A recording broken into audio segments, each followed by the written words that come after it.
மோடி மாத்திரம் பத்தாது, இன்னும் நிறையா மோடிக்கள் உருவாகணும். இப்போ தான் கட்சி வந்து பர்மனண்ட்டாக இருக்கும்னு தோணுது. குஜராத்லேயே பார்த்தோம்னா அங்கேயே முன்முனைப்பு நிறையா இருக்குது. மோடி ஷாக்கு எதிராக எல்லா முடிவும் இவங்க எடுக்கிறாங்க. No consent is being sought from local leaders அப்படின்னு இருக்குது. யூபியில் பார்த்தோம்னா வந்து யோகி ஆதித்யநாத் அவரை கொடுத்த லிஸ்ட்டை வந்து இவங்க கண்டுக்கவே இல்லை அப்படின்னு தான் எல்லாரும் சொல்லிக்கிறாங்க. மெயினாக வந்து லோக்கல் சீஃப் மினிஸ்டரை வந்து இக்னோர் பண்ண முடியாது இவங்க பிஜேபி. எப்பவுமே அவங்க சென்ட்ரல் கவர்மெண்ட் எல்லாத்தையும் முடிவும் எடுக்க முடியாது. அதை வந்து இவங்க எப்போ புரிஞ்சுக்க போகிறாங்களோ தெரியல. திரும்ப என்சிபியும் வந்து கட்சியும் உடச்சி இவரை அஜித் பவாரை வந்து உள்ளே கொண்டாந்தாங்க கூட்டணிக்குள்ளே. அது வந்து பார்த்தோம்னா ஒரு தேவையில்லாத ஒரு மூவ் அப்படின்னு எல்லாருமே வந்து கருதினாங்க. அப்போவே வந்து முன்னுப்பு வந்து, ஏன்னா வந்து பார்த்தோம்னா என்சிபி வந்து ஒரு காங்கிரஸோட இன்னொரு பி டீம் தான். அதுவும்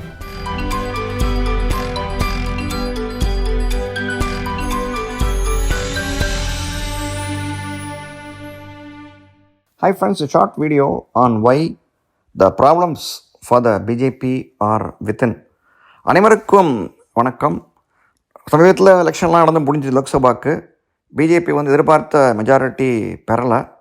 350 சொல்லிகிட்டு இருந்தாங்க, கிடச்சி 290 ஆச்சு. அப்புறம் இப்போ நாட் ஈவன் 270 கூட வரல. ஸோ 240 நின்றுட்டாங்க, 241 நின்றுட்டாங்க. அதுக்கு பரவலான காரணம் என்ன அப்படிங்கிற பற்றி தான் இந்த வீடியோவில் பேச போகிறோம். ஸோ முதற் காரணம் அப்படின்னு பார்த்தோம்னா உள்கட்சி பூசலே நிறையா இருக்குது. சிம்பிளாக எல்லாமே ஓவர்லுக் பண்ணிட்டாங்க. பட் நீங்கள் பார்த்தீங்கன்னா ஒவ்வொரு மாநிலத்துலையும் பார்த்தோம்னா ஒவ்வொரு பிரச்சனைகள் இருந்திருக்கு. அதை வந்து இவங்க ஓவர்லுக் பண்ணிட்டாங்க. மோடி அப்படிங்கிற ஒரு பிராண்ட் எல்லாத்தையும் வந்து இது பண்ணிவிடும், மறைச்சிரும் அப்படின்னு நினச்சாங்க. பட் அது வந்து பத்தாது. ஏன்னா மோடி மாத்திரம் பத்தாது, இன்னும் நிறையா மோடிக்கள் உருவாகணும். இப்போ தான் கட்சி வந்து பர்மனண்ட்டாக இருக்கும்னு தோணுது. இப்போ உதாரணம் சிம்பிளாக குஜராத் சொல்லிக்கலாம். அங்கேயே வந்து பார்த்தோம்னா இந்த சூரத்தில் வந்து இது பண்ணாங்க, காங்கிரஸ் வாபஸ் வாங்கி ஜெயிச்சிட்டாங்க ஈஸியாக பிஜேபி. பட் அதுவே நமக்கு என்னமோ ஒரு நல்ல சுகுணம் இல்லைன்னு தோணிச்சு. அது ஒன்று. ப்ளஸ் இன்னொன்று பார்த்தோம்னா வந்து இன்னொரு லோக்சபா சீட்டில் வந்து வேட்பாளர் அறிவிச்சப்பறம் நான் நிற்க மாட்டேன் அப்படின்னு சொல்லி வாபஸ் வாங்கினார். அதெல்லாம் வந்து பார்த்தோம்னா அது வந்து ஒரு பெரிய விஷயம். அது பெருசாக மீடியா பெருசு பண்ணலையா, மீடியா கண்டுக்கலையா அப்படின்னு நமக்கு தோணுது. பட் ஒருத்தர் நிற்க வச்ச வேட்பாளர் வந்து பிஜேபியில் ஆளுங்கட்சியே நிற்க மாட்டேன் வாபஸ் வாங்குறான் அப்படிங்கன்னா அது பெரிய பிரச்சனைகள் இருக்குது.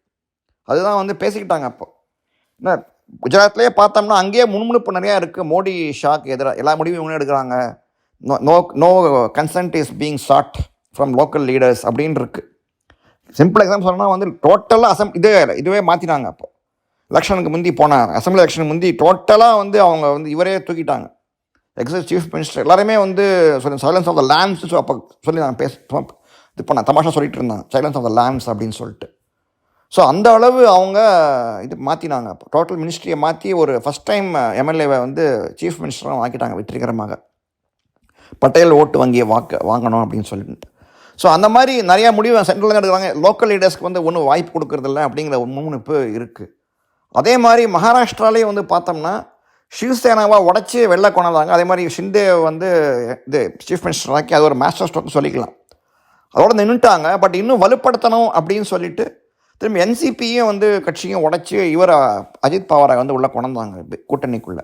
அது வந்து பார்த்தோம்னா ஒரு தேவையில்லாத ஒரு மூவ் அப்படின்னு எல்லாருமே வந்து கருதினாங்க. அப்போவே வந்து முன்னுப்பு வந்து, ஏன்னா வந்து பார்த்தோம்னா என்சிபி வந்து ஒரு காங்கிரஸோட இன்னொரு பி டீம் தான். அதுவும் அந்த காலமாக வந்து இவங்க வந்து பிஜேபி வந்து எதிர்த்து மூமே ராம் மனுமே நாத்துராம்னு சொல்லிட்டு மனசுக்குள்ளே வந்து வாயில் வந்து ரொம்ப ராம்னு சொல்லுவாங்க, மனசுக்குள்ளே வந்து நாத்துராம் கோட்ஸே வந்து போட்டுருவாங்க அப்படின்னு பவாரே பேசியிருக்காரு.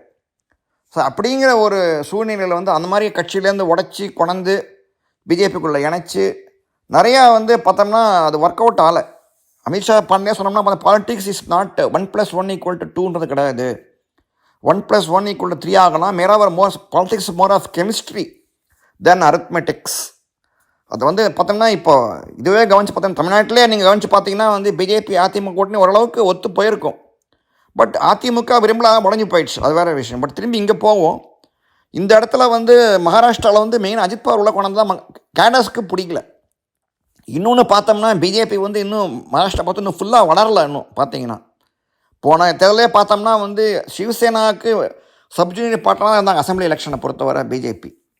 சிவசேனா வந்து நான் நிறைய சீட் தரமாட்டேன்னு தான் இவங்க வந்து இது பிரிஞ்சு தனித்தனியாக கண்டெஸ்ட் பண்ணி அவங்க 2014 அவங்களே பெரிய கட்சி ஆகி அவரை வந்து ஃபட்னாவிஸ் வந்து சீஃப் மினிஸ்டர் ஆனார். அப்போ அந்த ஒரு காயத்தை வந்து அவங்க வந்து மறக்கலை இவங்க சிவசேனா. 2009 பழி வாங்கிட்டாங்க அவங்க. ஸோ அந்த மாதிரி ஒரு சூழ்நிலை இருக்கும்போது கட்சி இன்னும் நல்லா க்ரோ ஆகணும். இந்த மாதிரி தேவையில்லாத இந்த மாதிரி மூவ்லாம் பண்ணி அங்கே வந்து இது பண்ணிட்டாங்க. மத்திய பிரதேசை பொறுத்தவரை சாமர்த்தியமாக நல்லா காய் நகர்த்தி அவரை மேலே ஒரு யாதவை வந்து சீஃப் மினிஸ்டராக சௌஹானை வந்து சென்ட்ரலில் கொண்டுட்டாங்க. அது வந்து நல்ல மூவ் தான் அது. பட் ராஜஸ்தானில் வந்து பார்த்தோம்னா வந்து இவங்கள சிந்தியாவை வந்து அவங்கள கண்டுக்காமல் விட்டாங்க. அவங்க வந்து பையன் சீஃப் மினிஸ்டர் வந்து தன் பையனை வந்து துஷ்யந்த் இவரை வந்து சிங்கை வந்து கொண்டா பார்த்தாங்க. பிஜேபியை பொறுத்தவரை வந்து they don't want dynastic politics. So அவங்கள கொண்டதுனால அங்கே உள்கட்சி பூசல் அந்த அம்மா வந்து ஒத்துக்கலை. அவங்கள பொறுத்தவரை கட்சி நல்லா அவங்க கட்டுப்பாட்டில் வச்சுருக்காங்க. அவங்க என்ன பண்ணாலும் பண்ணுவாங்க. ஸோ கரெக்டாக வந்து அந்த அட்ரஸ் பண்ணாதனால வந்து கட்சியை இது பண்ணி தோக்கடிச்சிட்டாங்க நிறைய பேர் தான் நமக்கு நினைக்க தோன்றுறது. ஸோ அங்கேயே ராஜஸ்தான்லேயே வந்து ஒரு பெரிய பிரச்சனை வந்து அங்கே ஓடிட்டுருக்கு. ஹரியானாலையும் இதே மாதிரி தான் ப்ராப்ளம். கட்டாரை வந்து தூக்கி சென்ட்ரல் கவர்மெண்ட்டில் போட்டு அங்கே இருக்கிற சீஃப் மினிஸ்டரை வந்து இது பண்ணாமல் புதுசாக கொண்டிருக்காங்க ஒருத்தரை. இன்னும் செலெக்ஷனுக்கு இன்னும் ஒரு 3-4 மாதம் தான் இருக்குது. அங்கே வந்து நிறையா பூசல் இருக்குது. டெல்லியில் பரவாயில்ல, அவங்களுக்கு வந்து இன்னும் டெல்லியில் வந்து இன்னும் பெரிய லீடர் வரல. இன்னும் அவங்களுக்கு வந்து அசம்பிளியில் ஜெயிக்கிற அளவுக்கு கெஜ்ரிவாலை வந்து அவங்க ஜெயிக்கிற அளவுக்கு யாருமே பிஜேபியில் இன்னும் உருவாகலை அப்படின்னு தான் சொல்லலாம். இந்த பக்கம் நீங்கள் பார்த்தீங்க யூபியில் பார்த்தோம்னா வந்து யோகி ஆதித்யநாத் அவரை கொடுத்த லிஸ்ட்டை வந்து இவங்க கண்டுக்கவே இல்லை அப்படின்னு தான் எல்லோரும் சொல்லிக்கிறாங்க. அவர் லிஸ்ட்டு கொடுத்தாரு, வேட்பாளரை வந்து மாற்றணும் அப்படின்னு சொன்னார். அதே மாதிரி வந்து இவங்க வியூகங்களை வந்து அப்பப்போ பாலிட்டிக்ஸில் வந்து மாற்றிக்கிட்டே இருக்கணும். நேற்று பண்ணது இன்றைக்கி ஒர்க் அவுட் ஆகாது. இப்போ வந்து பார்த்தீங்கன்னா அகிலேஷ் யாதவ் பார்த்தோம்னா வந்து அயோத்தியாவில் வந்து இட்ஸ் அ காமன் இது கான்ஸ்டிடுவன்சி தான், அது தனி கிடையாது அது. பட் அங்கே வந்து ஒரு தலித்தை வந்து போட்டார் அவர் அகிலேஷ் யாதவ். அதுவே ஒரு பெரிய மாஸ்டர் ஸ்ட்ரோக்னு சொல்லலாம் அது. ஏன்னா வந்து எப்போவுமே எல்லா கட்சியும் பார்த்தா தனித்தொகுதியெலாம் வந்து நிறுத்துவாங்க தாழ்த்தப்பட்டவங்கள, மற்றவங்க நிறுத்த மாட்டாங்க. பட் இது இந்த மெயின் காமன் தொகுதியிலே வந்து கொண்டு போட்டார் அவர். ஸோ நம்பிக்கை வந்துச்சு தலித்துக்கு, இவர் நம்ம கட்சி தான் போல் இருக்கு இவர் அப்படின்னு. எப்பவுமே வந்து ஒரு இது உண்டு, உரசல் உண்டு பிஜேபி இந்த உத்தரப்பிரதேசத்தில். சமாஜ்வாதி பார்ட்டிக்கும் பிஎஸ்பி மாயாவதி கட்சிக்கும் எப்பவுமே முட்டல் மோதல் உண்டு, உரசல் உண்டு. ஓட்டு போட மாட்டாங்க அவங்களுக்கு ஓட்டு போட மாட்டாங்க. பட் இருந்தாலும் இந்த மாதிரி ஒரு பண்ணதுனால வந்து பார்த்தோம்னா கட்சி நல்ல பேர் கட்சி திடீர்னு அவருக்கு அகிலேஷ் யாதவுக்கு. ஸோ அவ்வளோதான் அவர் கட்சி நல்லா வசந்துச்சு. ப்ளஸ் பொய்யான மக்கள்லாம் கொடுத்துருக்காங்க. அதெல்லாம் வந்து இவங்க கண்டுக்கவே இல்லையா, இவங்க வந்து என்ன பண்ணாங்கன்னு தெரியல. வந்து கிட்டத்தட்ட 1 லட்ச ரூபா கொடுப்பேன், அதெல்லாம் கொடுக்க முடியாது அப்படிங்கிறதெல்லாம் வந்து இவங்க வந்து நிரூபணமும் பண்ணல. இந்த ஏமாத்து வேலைலாம் பண்ண போகிறாங்கங்கிறதையும் சொல்லலை. அதுதான் வந்து ஒரு காரணம் நமக்கு தோல்விக்கு. மெயினாக வந்து லோக்கல் சீஃப் மினிஸ்டரை வந்து இக்னோர் பண்ண முடியாது இவங்க பிஜேபி. எப்போவுமே வந்து சென்ட்ரல் கவர்மெண்ட் எல்லாத்தையும் முடிவும் எடுக்க முடியாது. அதை வந்து இவங்க எப்போ புரிஞ்சுக்க போகிறாங்களோ தெரியல. அதை புரிஞ்சுக்கிட்டால் தான் வந்து பிஜேபி இன்னும் வளரலாம். அதே மாதிரி வெஸ்ட் பெங்காலை வந்து எதிர்பார்த்த அளவுக்கு சந்தேஷ்காலி விவகாரம் வந்து கை கொடுக்கல பிஜேபிக்குன்னு சொல்லலாம். ப்ளஸ் வெஸ்ட் பெங்காலை வந்து நீங்கள் இன்னொன்று அந்த மாஃபியா பயங்கரமாக இருக்காங்க. முன்னே லோக்கல் பாடி எலெக்ஷன்லேயே வந்து நியூஸில் ஓடி பார்த்துருந்தேன். ஒரு அம்மா வந்து நிற்க போகிறேன் அப்படின்னாங்க லோக்கல் பாடியில் அகெயின்ஸ்ட் திரிணாமுல் கட்சி. அந்த அம்மாவோட பையனே அவன் கடத்தின்னு போயிட்டாங்க இவங்க குண்டாஸ், டிஎம்சி குண்டாஸ். வேறு வழியெல்லாம் வாபஸ் வாங்கிட்டாங்க எலெக்ஷன்லேருந்து. அதுதான் நடக்கும் அங்கே. இந்த பாட்ஷா வசனம் தான் வரும். ஒரு கதை கேட்பான், அந்த இவர் கேட்பார், ரஜினி தம்பி வந்து கேட்பார் ஆனந்தராஜ் கிட்ட, நீ சொன்ன கல்யாணம் என்ன பண்ண நடக்குன்னா உயிர் போயிடுண்டா அப்படிம்பார் ஆனந்தராஜ். அந்த மாதிரி தான் இந்த கதை.